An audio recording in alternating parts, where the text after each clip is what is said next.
जयमुसी अनि नमस्कार। यहाँलाई पडकास्टमा फेरि आज स्वागत छ।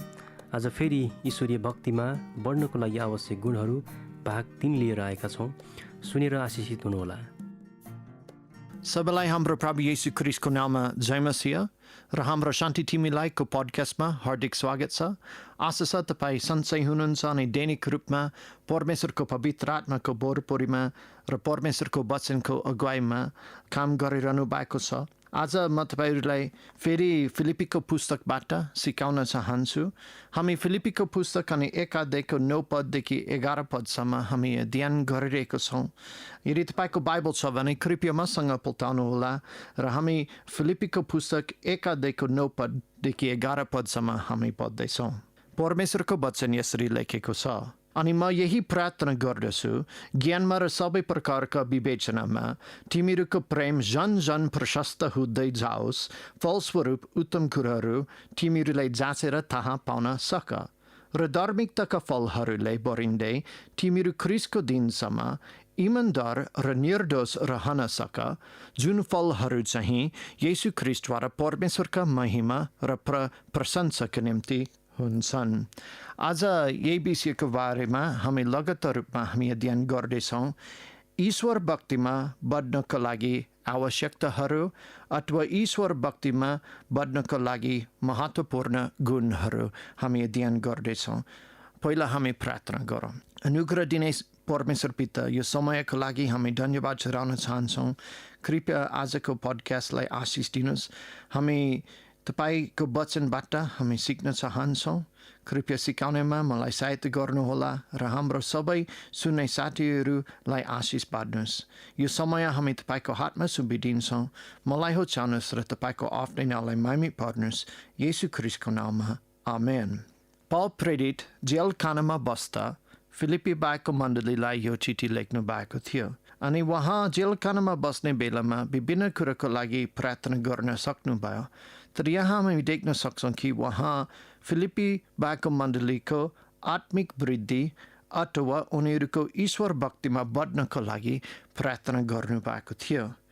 अनि जसरी एउटा खेत फलदायक हुनको लागि त्यसलाई खाली गर्नुपर्छ, त्यसलाई जोत्नुपर्छ, त्यसमा बिउहरू रोप्नुपर्छ, पानी हाल्नुपर्छ, जरहरू झर्नुपर्छ। यी सब कामहरू आवश्यकता छ, नत्र त्यो खेत फलदायक हुन सक्दैन। यही प्रकारले आत्मिक रूपमा बढ्नको लागि अथवा ईश्वर भक्तिमा बढ्नको लागि हाम्रो जीवनमा भएको केही आवश्यकताहरू छन्। अनि पौल प्रेरितले फिलिपी बाहेकको मण्डलीलाई यी आवश्यकताहरूको बारेमा सिकाउनु भएको थियो। अनि पहिला आवश्यकता हामीले हेरिसक्यौँ भनेको प्रेम। अनि यो ईश्वरीयको प्रेम हो जुन बाइबलमा हामी उदाहरण हामी पाउँछौँ।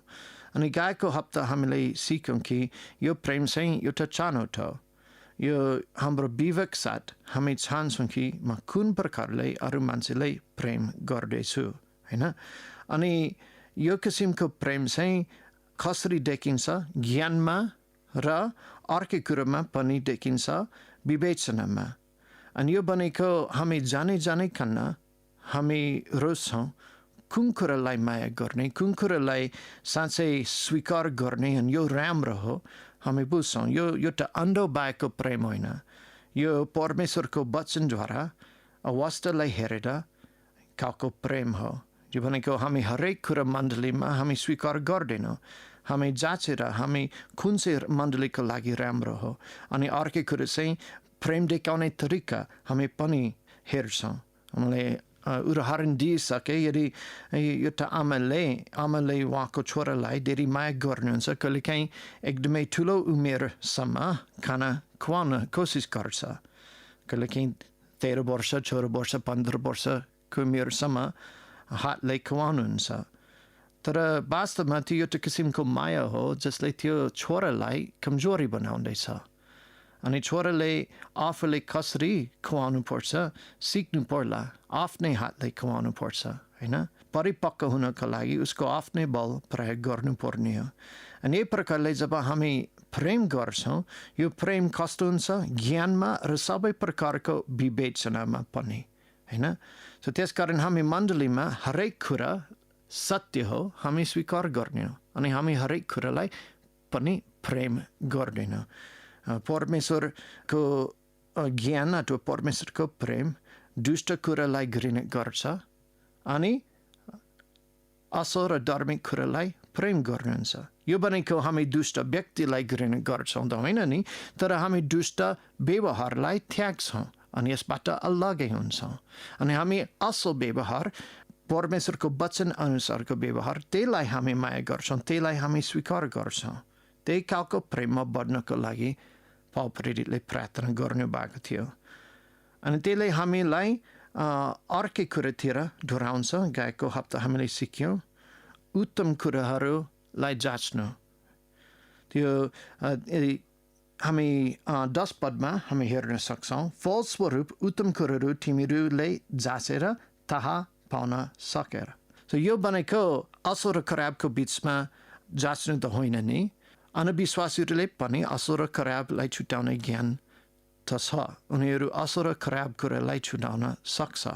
यो भनेको जब दुइटै कुरा बाहिरबाट असल देखिन्छ, हामी रोज्छौँ कि परमेश्वरलाई सबभन्द महिमा पुर्याउने काम के हो त? त्यो उत्तम कुरा हामी जाँच्छौँ। कुन चाहिँ सबभन्द उत्तम, सबभन्द बेस्ट, नम्बर 1 कुरा हामीले हेरौँ होइन। अनि त्यसको लागि पहिला के चाहिन्छ? त्यो पहिलो कर्म चाहिन्छ प्रेम। यदि साँचो प्रेम छैन भने हामी उत्तम कुरालाई चिन्न सक्दैनौँ होइन।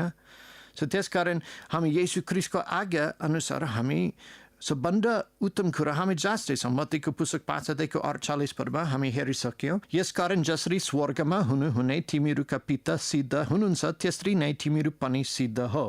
उत्तम कुराहरू जाँचेर अनि थाहा कुन चाहिँ सबभन्दा उत्तम कुरा थाहा पाउने, त्यही काम कहाँबाट आउँछ अथवा यसको प्रेरणा कहाँबाट आउँछ? परमेश्वरलाई प्रेम गर्नेबाट। किनकि परमेश्वर हामीलाई प्रेम गर्नुभयो अनि परमेश्वर सिद्ध हुनुहुन्छ, त्यसकारण हामी पनि सिद्ध हुन चाहन्छौँ अनि हामी उहाँको लागि सबभन्दा राम्रो काम चाहन चाहन्छौँ होइन। अनि त्यो जाँच गर्ने कामहरू, त्यो जाँच गर्ने काम कस्तो छ? त्यो एउटा सुनारले एकदमै सबभन्दा उत्तम सुनलाई जाँच गर्ने, कुन सुन चाहिँ एकदमै राम्रो छ, कुन सुन एकदमै शुद्ध छ, त्यही एउटै प्रकारले हामी उत्तम कुराहरू हामी हेर्छौँ अनि हामी थाहा पाउँछौँ कि मेरो जीवनमा सबभन्दा उत्तम कुरो यही हो, परमेश्वरलाई सबभन्दा बढी दिने महिमाको काम यही हो, यही कुरोमा रोज्न चाहन्छु। फिलिपीको पुस्तक 4:8 हामीले हेरिसक्यौँ। यो पदले हामीलाई एकदमै असल जाँच गर्ने तरिका दिन्छ। अन्तमा भाइहरू हो, जे कुरा सत्य छन्, जे कुरा आदर योग्य छन्, जे कुरा न्यायसङ्गत छन्, जे कुरा छोको छन्, जे कुरा मनोहर छन्, जे कुरा तारिफ गर्न लायकका छन्, यदि कुनै सरगुण छ भने, यदि कुनै प्रशंसा छ भने, यी कुराहरूमा ध्यान देऊ। त्यसकारण जब हाम्रो दैनिक काममा हामी व्यस्त छौँ अनि हाम्रो जीवनमा निर्णयहरू आउँछन् अनि हामी देख्छौँ यो दुईटा लड्डुको बिचमा निर्णय गर्ने जस्तै हो होइन। एउटा हातमा एउटा लड्डु छ, अर्कै हातमा अर्कै लड्डु छ अनि हामी हेर्दैछौँ कुन चाहिँ सबभन्दा बेस्ट हो, कुन चाहिँ रोज्नु होइन। त्यो उत्तम कुराहरू जाँचेर थाहा पाउने भनेको त्यही हो। परमेश्वरको लागि म सबभन्दा बेस्ट, सबभन्दा राम्रो कुरा चाहन चाहन्छु। त्यसपछि अर्कै विशेषता अथवा अर्कै गुण हामी हेर्छौँ, इमान्दारी। इमान्दारी अनि यो एउटा एकदमै व्यक्तिगत निर्णय हो इमान्दारी हुने। अनि हाम्रो इमान्दारीपन वास्तविक रूपमा आत्मिक उत्तमतामा अथवा आत्मिक श्रेष्ठतामा आधारित छ। यदि म उत्तम कुराहरूलाई जाँचेर थाहा पाउँदैछु भने म के खोज्दैछु? सत्यता खोज्दैछु होइन। यदि म इमान्दारी हुन चाहन्छु, त्यो मन कहाँबाट आउँछ? पहिला प्रेमबाट, अनि त्यसपछि म प्रेम गर्छु नि प्रेममा म के बन्छु? म परमेश्वरको लागि सबभन्दा बेस्ट, सबभन्दा राम्रो कुरा म रोज्न चाहन्छु, त्यही म निर्णय बनाउँछु।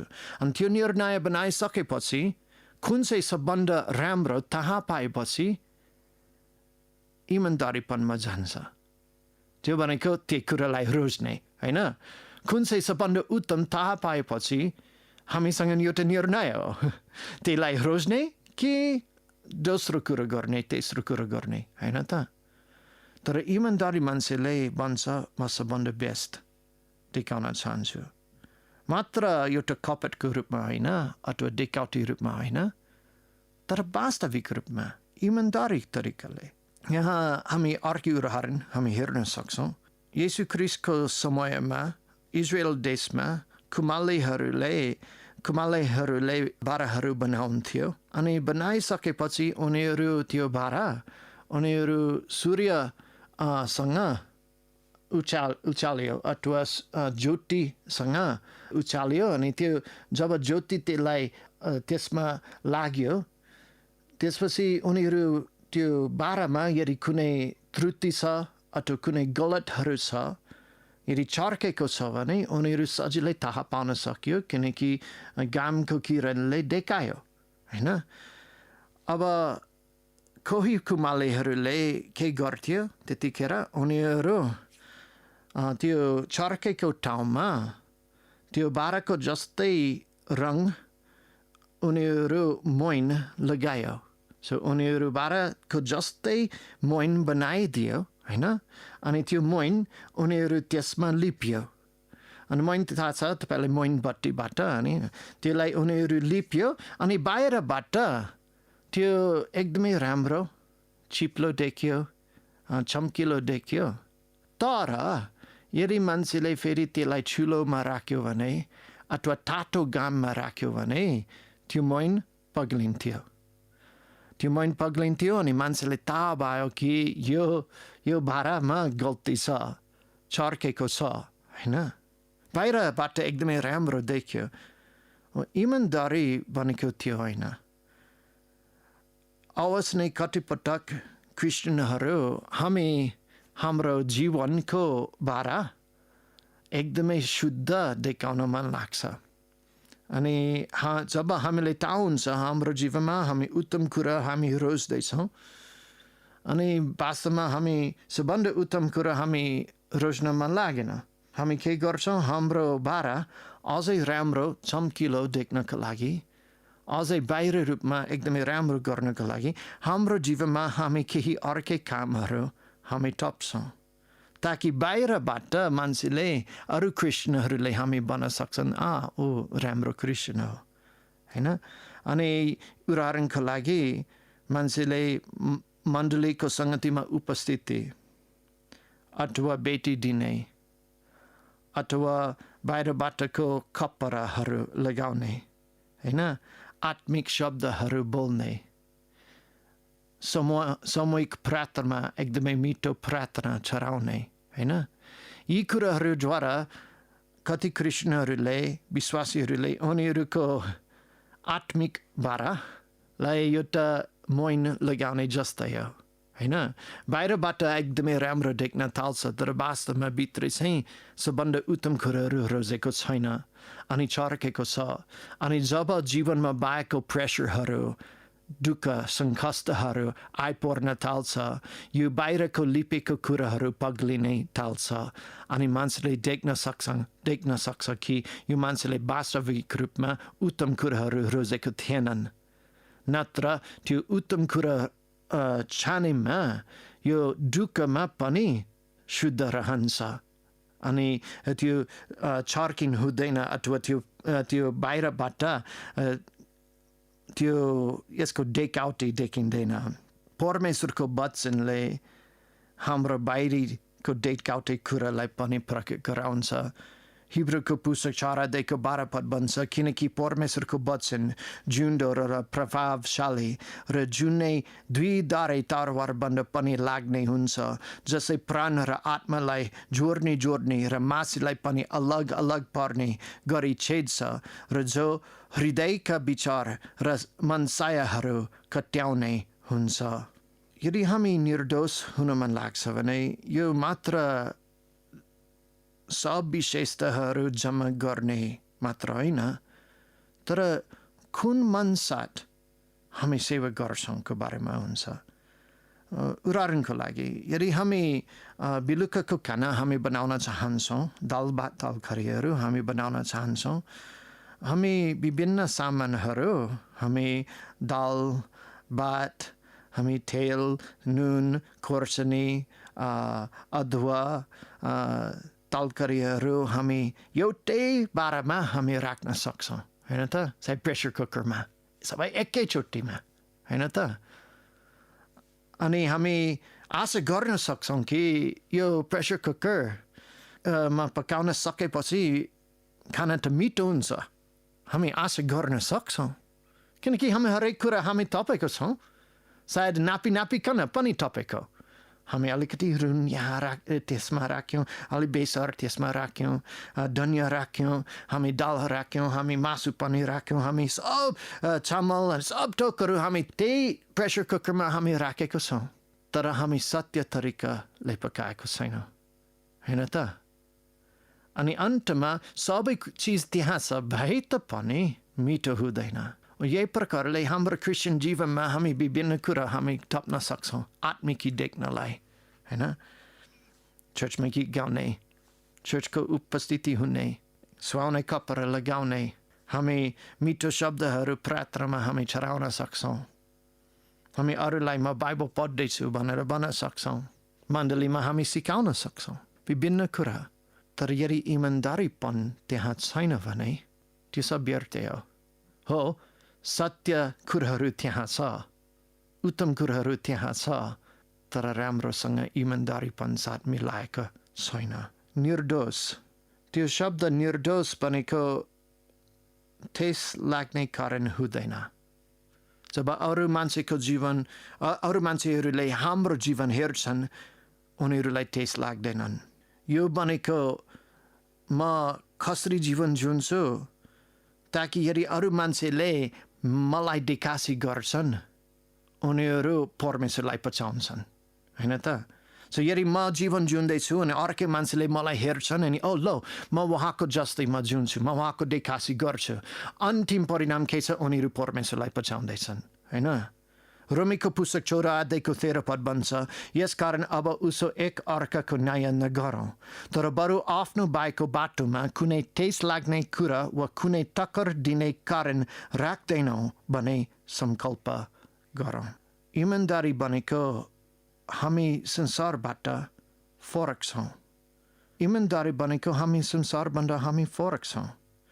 हामी संसार जस्तै हामी काम गर्दैनौँ, संसार जस्तै हामी माया गर्दैनौँ, हामी परमेश्वरको प्रेम र परमेश्वरको माया गर्छौँ। याकुबको पुस्तक 1:27 भन्छ, परमेश्वर र पिताको सामु चौका र शुद्ध धर्म यही हो, ठुहुराहरू र विधवाहरूलाई उनीहरूको दुःखमा हेर्नु र आफूलाई संसारबाट निष्कलङ्क राख्नु। पहिलो युहन्नाको पुस्तक 2:15 भन्छ, संसारलाई प्रेम नगर, न त संसारमा भएको कुराहरूलाई नै। कसैलाई संसारलाई प्रेम गर्छ भने पिताको प्रेम त्यसमा हुँदैन। पापमा खस्नु प्राय चरणहरूमा हुन्छ। सर्वप्रथम विश्वासीले आफूले उसलाई थाहा छ यो पापी व्यवहार हो, तर जे भए पनि यसलाई सहन्छ र ऊ सायद यसको आलोचना गरिरहेको छ तर यसको विरुद्ध खरा आरान लिँदैन। अर्को, उसले यसलाई समायोजित गर्दछ एक पटकमा र त्यसपछि प्रत्येक पटकमा यसको दुष्टताको बारेमा कम चिन्तित हुँदै जान्छ, जबसम्म यसले उसको अन्तरिस्करणलाई, उसको विवेकलाई चोट पुर्याउँदैन। अर्को पटक उसले यसलाई कानुनी बनाउन खोज्छ, यसका लागि बहाना बनाएर यसलाई माफ गर्ने। अन्तमा र अपरायी रूपमा उसले आफ्नो सामान्य जीवनशैलीको एक अंशको रूपमा यसलाई अँगालोमा यसमा सहभागी हुन थाल्छ। संसारिक मूल्य मान्यताहरू र मापदण्डहरू बाइबलीयहरूसँग यति मिसाएका छन् कि भिन्नतालाई अब ध्यान दिएन भने हेरचाह गरियो। पापको कर्महरू त्यो जस्तै हो, पहिला वास्ता गर्दैन, पहिला अलि दुःख लाग्छ त्यसपछि अर्कैचोटि त्यति ढुक्क लाग्दैन।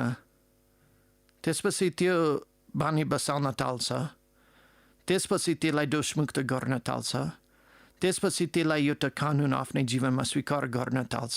त्यसपछि त्यो व्यवहार अरू मानिसहरू सिकाउन टाल्छ, होइन त? एफएसीको पुस्तक 5:15-16 पद भन्छ, यसकारण तिमीहरू होसियारसँग हिँडिरहेका छौ कि छैनौ, हेर बुद्धिहीन झै होइन तर बुद्धिमान झै हिँड, समय खेर जान नदेऊ, किनकि दिनहरू खराब छन्। उत्तमता र इमान्दारीपन चाहिँ ईश्वर भक्तिको एकदमै आवश्यकता गुणहरू हुन्। यो एउटा कुरा जसै हामी मात्र येशू ख्रीष्टको दोस्रो आगमनमा हामी खोज्दैछौँ त होइन नि। अहिले हामी यी गुणहरू हाम्रो जीवनमा खोज्नु पर्ने हो। अहिले निर्णय गर्नुहोस् कि म प्रेम गर्न चाहन्छु, म सबभन्दा उत्तम कुरा चाहन चाहन्छु, अनि म इमान्दारी हुन चाहन्छु। ख्रीष्टको दिनसम्म इमान्दार र निर्दोष रहन सक, त्यही पावल प्रेरितको प्रार्थना थियो। पहिलो कोरिन्थीको पुस्तक 4:5 हामीले निष्कर्ष गर्छौँ, यसकारण प्रभु नआउन्जेल समयभन्दा पहिले कुनै कुराको न्याय नगर।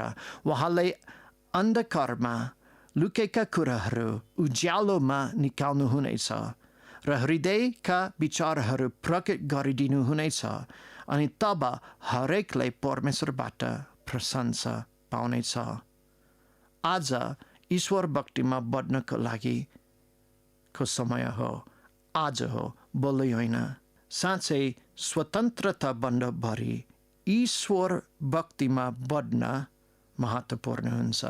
पावल प्रेरित हामीलाई त्यसको उदाहरण देखाउनु भएको छ। जब उहाँ स्वतन्त्रताको सत्तामा उहाँले फिलिपीको विश्वासीहरूको ईश्वर भक्तिमा बढ्नको लागि प्रार्थना गर्नुभयो। आशा छ आजको पडकास्टबाट तपाईँले आशिष पाउनु भएको छ। सुन्नलाई धेरै धेरै धन्यवाद छ। सबैलाई जय मसीह। साँच्चै आजको वचनले पक्कै पनि यहाँलाई उत्साहित बनाएको छ। विश्वासीहरूको जीवनमा इमान्दारी र निर्दोषपन्था अति नै खाँचो छ, जसले हामी संसारमा नुन र ज्योति चाहिँ बनेर हामी चम्किन सक्दछौँ। आजको वचन सुनेर आशिषित हुनुभएको छ। यसबारे अझ धेरै जानकारीको लागि हाम्रो इमेल ठेगाना यस प्रकार छ, santitiमीलाई@sachusantiministry.org मा पनि सर्च गरेर सुन्न सक्नुहुनेछ। सुनिदिनु भएको लागि धन्यवाद। यहाँहरू सबैलाई जय मसीह अनि नमस्कार।